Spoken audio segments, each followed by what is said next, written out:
आज की कहानी का शीर्षक है रेल का डिब्बा, एक अनोखी नई हिंदी कहानी। हम सभी रेलगाड़ी का इंतजार कर रहे थे। हम सब यानी अनगिनत लोग सभी गाड़ी में चढ़ने के लिए तैयार थे। गाड़ी आई और रुक गई। सभी रेलगाड़ी में चढ़ गए और रेलगाड़ी चल दी। डिब्बे में देखा कि बहुत से लोग बैठे हैं। बस मैं भी जगह देखकर बैठ गया। लोग न जाने क्या बात कर रहे थे, या यूं ही समझिए कि लोग एक दूसरे से अनजान थे, बस आपस में बात कर रहे थे। थोड़ी देर में एक चाय वाला आया। कुछ ने चाय ले ली और मैंने सोचा कि मैं भी ले ही लूं, पर एक अजीब सी आवाज़ आई। मेरा तो सामान ही लुट गया। क्या कर, अकेला अकेला होता तो शायद ऐसा ना होता, पर बीवी बच्चे के ध्यान से मैं सामान पर ध्यान ही नहीं रख पाया। अब क्या करूं? उस व्यक्ति की उम्र लगभग 40 साल की होगी। उसके 2 बच्चे, पर ज़्यादा उम्र नहीं थी बच्चे की। उस व्यक्ति ने मुझसे मदद मांगी कि मेरा सारा सामान लुट गया है, मेरे पास कुछ नहीं है, सब कुछ सामान में ही रखा था। मेरा बच्चा भूखा है, उसे कुछ खाने को दे दीजिए। मैंने देखा कि बच्चे का चेहरा लाल था और वो महिला उसके पास खड़ी थी। महिला बड़ी ही दुखी लग रही थी।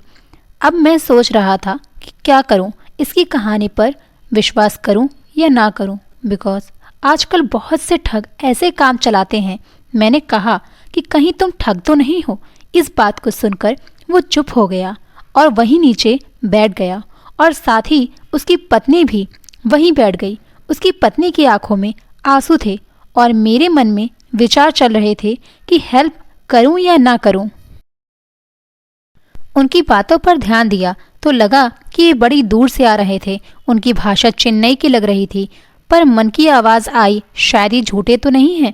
सोचा कि थोड़ी देर और देखता हूँ, और एक चाय वाले से चाय ले ली, पीने लगा।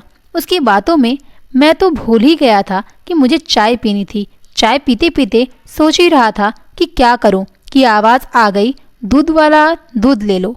दूध, फिर दिमाग में आया कि अब चाय वाला आया, अब ये दूध वाला। फिर उस आदमी ने कहा कि बच्चे को दूध ही पिला दो, ये रो रहा है। मैंने कहा कि तुम लोग यही काम रोज करते हो। इस बात को सुनकर महिला फिर रोने लगी। अब मैं ये सोचने लगा कि क्या हो रहा है। दिमाग फैसला भी नहीं ले पा रहा है कि ये सच्चे हैं या झूठे। बस मन में विचार ही दौड़ रहे थे। तभी दूध वाले ने कहा कि तुम लोग। फिर उसने कहा कि ये तो पहले भी दूध मांग रहे थे, अभी तक यही है। आदमी ने कहा कि थोड़ा दूध दे दो भैया, बच्चा रो रहा है। दूध वाले ने मना कर दिया। मुझे थोड़ा विश्वास हो रहा था कि शायद ये सच बोल रहे हैं। ये आपस में बात कर रहे थे। बच्चे रोए जा रहा है, इस कुछ खाने के लिए ला दो, ये सुबह से भूखा है। थोड़ी देर बाद छोले वाला आ गया। छोले ले लो। मैंने उसे छोले और दूध दिलवा दिए। वो बड़े खुश हुए और उन्होंने मुझे धन्यवाद दिया। ने कहा कि मेरी थोड़ी और मदद कर दीजिए। मैंने कहा क्या? उसने कहा कि हमारे टिकट का इंतजाम कर दीजिए, हम अपने घर वापस चले जाएंगे। मैंने उसे टिकट के पैसे दे दिए। शायद अब मेरा स्टेशन भी आ गया था, अब मुझे उतरना था। मैं उतर गया और उस आदमी ने धन्यवाद दिया और मैं चल दिया।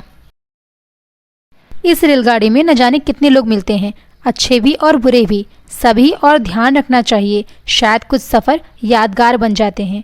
दोस्तों, इस कहानी से हमें ये प्रेरणा मिलती है कि हर इंसान गलत हो ये ज़रूरी नहीं है। अगर किसी को हमारे मदद की ज़रूरत है तो हाँ, एक बार जांच परख ज़रूर लेना चाहिए, लेकिन उसकी मदद ज़रूर करना चाहिए। उम्मीद करती हूँ आपको ये कहानी पसंद आई होगी। अगर आपको ये कहानी पसंद आई है दोस्तों, तो आप लाइक करके ज़रूर जाइएगा, चैनल को सब्सक्राइब करके बेल आइकन ज़रूर प्रेस कर लीजिएगा, और हाँ, शेयर भी ज़रूर करिएगा, और कमेंट बॉक्स में अपनी राय दीजिएगा कि ये कहानी कैसी लगी। धन्यवाद। Thanks for listening my moral story. Thank you.